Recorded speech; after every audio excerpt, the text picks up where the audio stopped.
We'll start with her first. In your opinion, what effects bother you the most in terms of social media and how it relates to the dating market and dating today? There's no interaction. Like this, everybody's behind a screen typing or whatever. It's not like back in the day when you meet somebody, you're actually talking face to face, and you get those vibes, and you can, you know, socialize. That's, to me, is socializing, is face to face or whatever. And right now everything is about, like, people don't even want to talk on the phone. Everything is text. Like, nobody, like, they're afraid to talk on the phone, and everything's about text, text, text, text.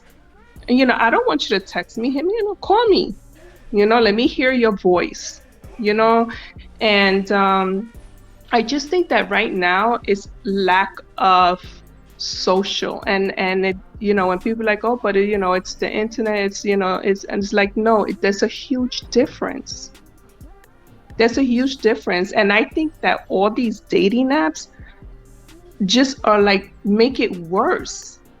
They just like make it worse. And there's a lot, you hear a lot of catfishing going on, people using other people's profile. I like, it's so dishonest. It's so dishonest. And you know, that, I think that's like one of the major problems. Like, people don't really know how to communicate and socialize in person. That's what I think. I think that, and then two people, when you have social media and Snapchat and Instagram and stuff like that, too much about taking, self pictures, and it's, I think, like, people become, what's the word for it? Like too indulged in themselves. Uh-huh. You know what I mean? I don't know if I'm saying that right. Like, too focused, and it's like that narcissism attitude. Oh, You know. like self indulgence. Yeah, Thank that's you. Yeah, yeah, exactly. So it's, all about, I look this, I look that, I'm looking good, and yeah, it's just, I don't know.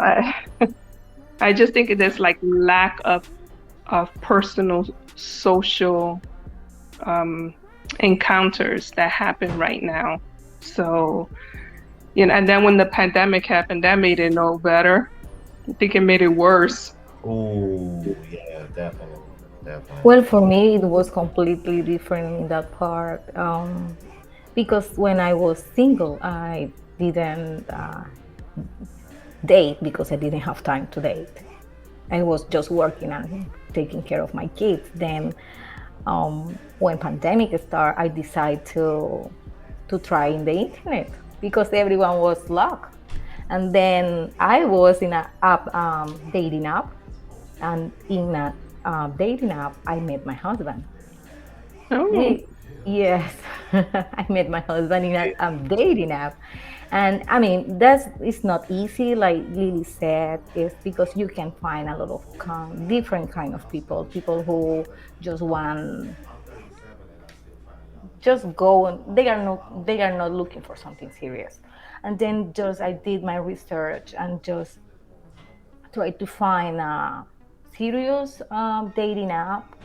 And then I went to eHarmony. Well, I don't know if I can say the name, but I was in a dating app, and it wasn't something free where you can find whatever kind of people. It's Oh something yeah, that you are just eHarmony. focused. Yes, you are focused in a serious relationship. And that was, I was like, I don't want to waste my time because I'm not in age to waste time. And I was looking for someone, a good person to have a family, to create a team, because I mean I have kids, and I didn't want to just date with many men because I didn't want to my boys see me dating with different men, Yeah, just of like course. trying, because that wasn't a good example. Then I was Mm-hmm. like, oh well, I'm gonna try to find someone, to meet someone. If that becomes serious, then I introduce my boys to that person, and then we start. And that was the process with my husband. That Mm, was the process. I mean, I consider myself that I'm lucky because it wasn't like I start dating on the app and I find him immediately. No, it takes almost like a year. And you can find, even with that app was a serious one, and you can find people that they don't have still the mindset what they are really looking for in a person to have a wife, or as a couple, or a girlfriend. I don't know how, fiance, I don't know how do you call it here. But in my perspective, I didn't want to waste my time just dating face to face, or even in the internet, because when I see that something don't match my point of view, I was like, I even did or found good friends, people when which I feel some uh, match, but not to be a partner, right. not to be a partner. And then I have some friends from that app, but it wasn't the person that I was looking for. And it's like we said in our interview with Rome first time, it's like you feel when it's the right person. When I start chatting with my husband, and every time we start talking, because at the beginning was chatting, but after we start just doing video calls and talk for hours and video calls, and we always were just testing each other, and you feel that that's the person for you. You can feel it. You can feel it. I was like, that's the man that I want in my life. That, and it's different that when I know the statistics say that it's not uh, normal to date online, because you mira all the disadvantages that people think or create about people who used to date online. But when you have something in your mind that you want, you are gonna find it. Yeah, I was gonna say because I was gonna say I meant to tell you that, Lily. I'm like they actually met on eHarmony because I was kind of shocked about that for myself. But eHarmony is a little bit more strict. It is more strict. If They have anything, I think it's probably in my opinion, maybe the best one.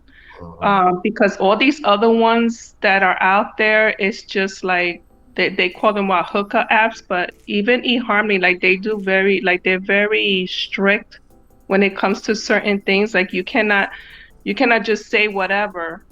Like I don't think they play with that, those like catfishing and all that. I think they're a little bit more serious. Um, but aside from eHarmony, like all these, like the Tinder and stuff like that, and Bumble and whatever else, I don't know. From what I hear from these girls on TikTok, that every time they hook up with somebody, they always mention those the most. Tinder and Bumble, those are like the two major hookup apps. And I'm like, you're all, and I'm thinking like they're all on this app, and they probably all mess with the same guy. And Oh then they're crying about it later, like he ghosted her or whatever. Just like you're all on the same app. yeah, I'm like yeah because I'm like I did a video on that recently where I literally broke down the statistics. So like I'm trying to put it out there like, hey, look, because it's funny because Belle had mentioned earlier, she said how it's kind of like not normal, but in actuality, it's actually a little bit more normal nowadays than ever. Supposedly that's the number one way people in America meet nowadays. Is through dating apps, and 80% of women on dating apps set their height filter at 6 foot or higher. So only 14% of men in the US are 6 foot taller higher. That's including married men, that's including gay men, you know. So they'll go there goes your unavailables right there. So with that in mind, I'm thinking to myself, well, y'all kind of putting yourself in a position to where y'all kind of set up for failure. So Yep. I can't really feel sorry because it's like the numbers. I mean, the numbers don't lie. So I mean, it is what it is. But I